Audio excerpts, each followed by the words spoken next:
Hello everybody, welcome to my screencast for my creating project for innovative uses of technology. My name is Joe Sin. I teach and work and live in Spring Lake, Michigan. This is my 26th year of teaching English. 22 of those have been in Spring Lake. For the last 5 years my assignment has been AP English Language and Composition. And so for this project, my class this year in the wintertime recently finished reading Upton Sinclair's novel, The Jungle, and so I decided to use that book and sort of extend the lesson using WeVideo. WeVideo is a online digital video editing program that allows students with a free membership to be able to import images and manipulate those. And so a little bit about the rationale. I think literary analysis really requires obviously close reading, careful study. And one of the most important aspects of studying fiction, I think, is the idea of characterization, the role and the function that characters play within the context of the novel. And so I challenged my students as we were reading through not just to look at the plot events and the details as they unfolded, things that I measured through regular summative assessments like journaling, lots of discussion in class, both small group and large group discussion, periodic quizzes, regular homework assignments, even a summative assessment at the end, but to really focus on the function of the characters in the novel, because there's such a wide variety of characters that I think it lends itself nicely to being able to pick one of those and to sort of tell their story, to create a biography using the video editing software of WeVideo. So the first lesson I created for this screencast for this project was, again, to use Upton Sinclair's novel published in 1906. Students were to create a character biography, which ultimately would result in a 3-minute video. 3-minute would be the low end. They'd have the opportunity to extend it from there. And that video needs to include biographical information about that character, plot events, conflict, some of the motivations of the character, their interactions with other characters. And so I provide students with a list of characters, and then they have the option of which character they're going to choose. And the list is pretty extensive. It includes a combination of some of the main characters, but also I challenge them to kind of get into some of the motivations of some of the minor characters as well, and be able to understand their role and their function in the book. The technology then, again, we use WeVideo.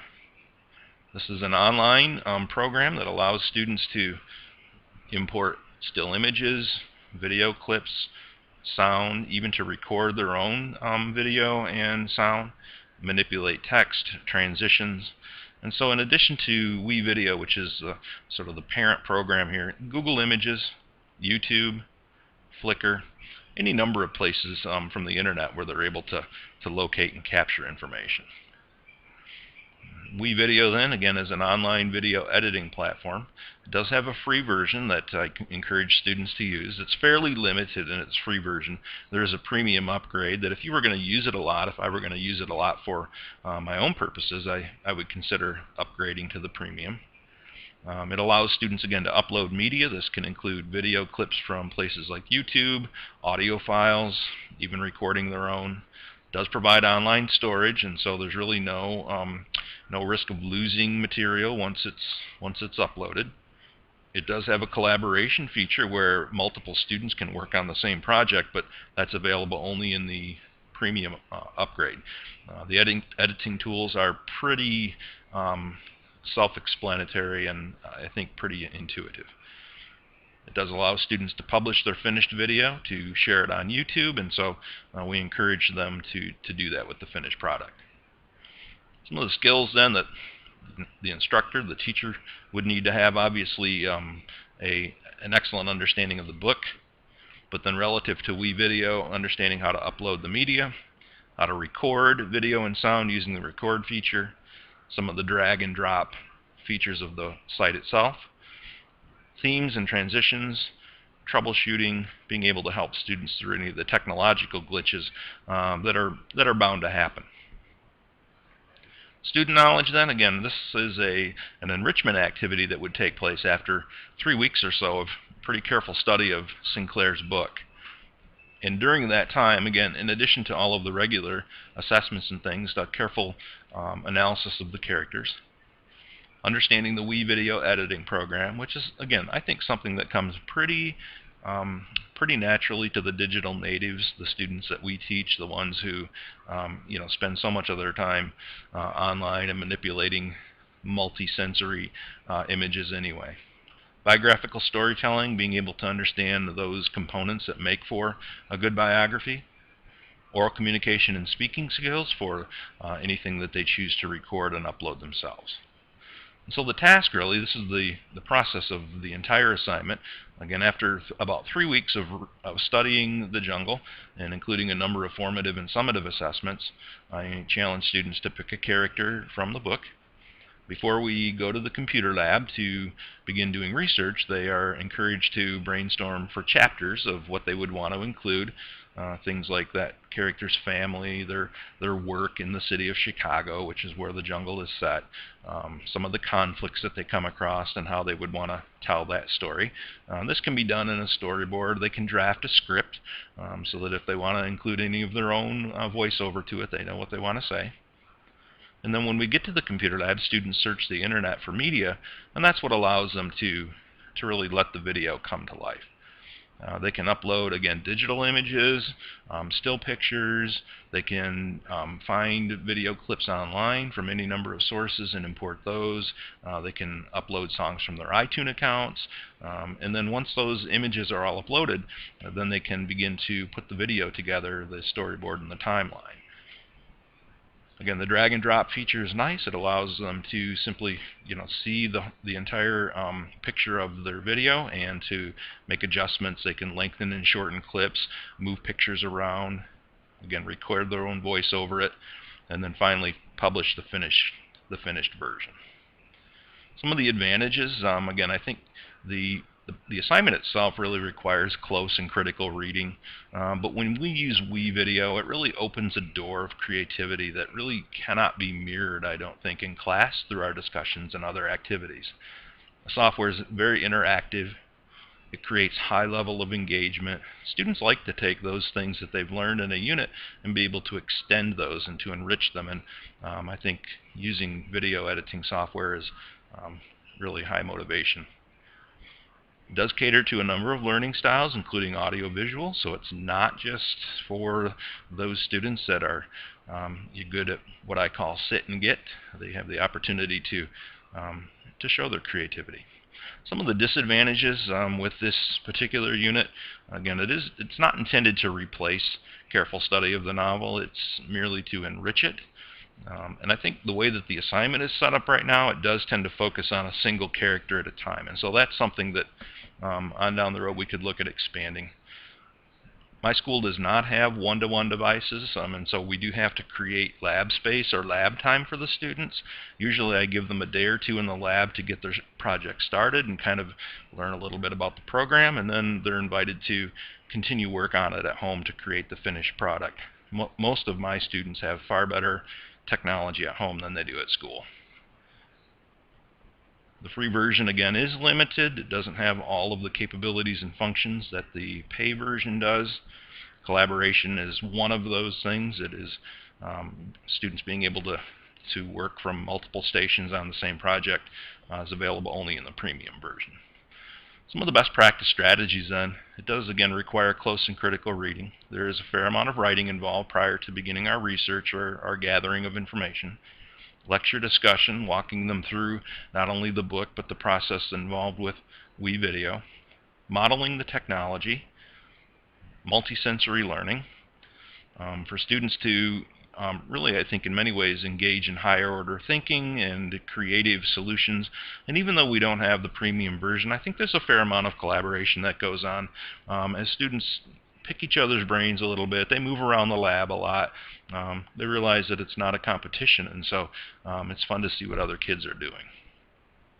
And then finally, we talk a little bit about research and proper citation of sources and fair use, and realizing that many of the things that they find on the internet are not necessarily public property, and so they need to learn how to properly cite those sources. I'll take you to WeVideo and show you a little bit about what this looks like then. I've already done a little bit of the groundwork for this project, and so I've created just sort of a skeleton here of what it would look like, and once it loads we'll show you some of the features of WeVideo, make it a fun project to use. So this is the main storyboard page. You can see that I've already put in a number of images here, and so I'll just take a couple of those out to shorten up the storyboard, the timeline, and you can kind of see again what it looks like here. Across the top you have links for media, which allows you to either to go out and find sources that you can upload, pictures, sounds, and things like that. You can export the finished product. You can alter your account here.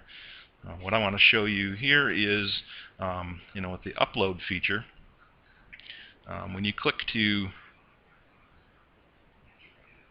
upload media, it gives you the opportunity to either browse for things. I've saved some of these pictures to my desktop, things that I found in Google Images, and so simply clicking on one and then opening it will put it into the timeline.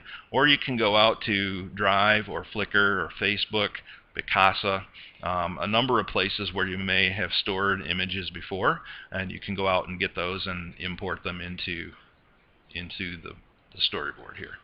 So once I've done that, if I go to Project Media, I can see a number of the items that I have uploaded. Here are those pictures that I sort of preloaded. Again, when you mouse over one of the pictures, it lets you either expand it for a better view of it. This is a picture of the cover of the book. And then if I click on Add, it drops it down into my video.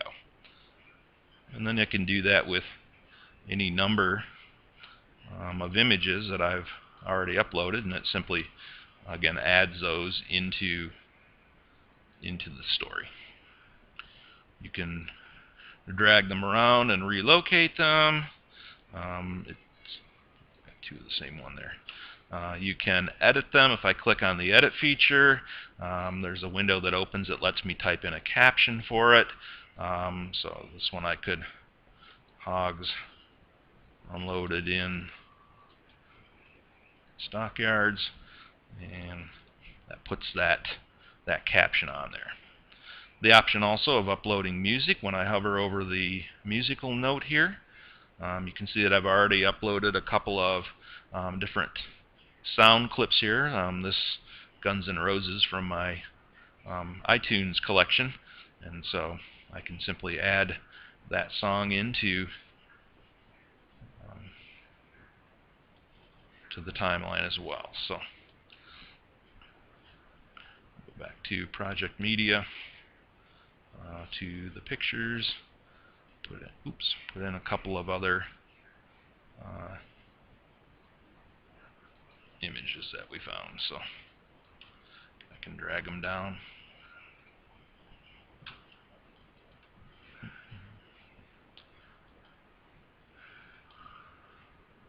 So that just lengthens it. Again, I can use the click and drag to trim the images, make them longer or shorter. Okay. And so when I go back to the beginning then, there was one other thing. You have the option of including text as well, so I can put a title in at the beginning or at the end. I can click on themes and change the appearance of the picture. Here's that picture of the jungle, but I can change the appearance to any number of thematic elements.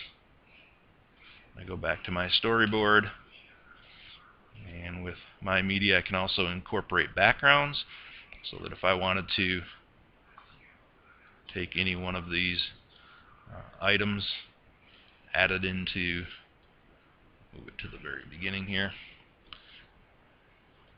So then when I have my music and my images all put in, then all I have to do is play it and see what it looks and sounds like here. So I'll just do that here briefly.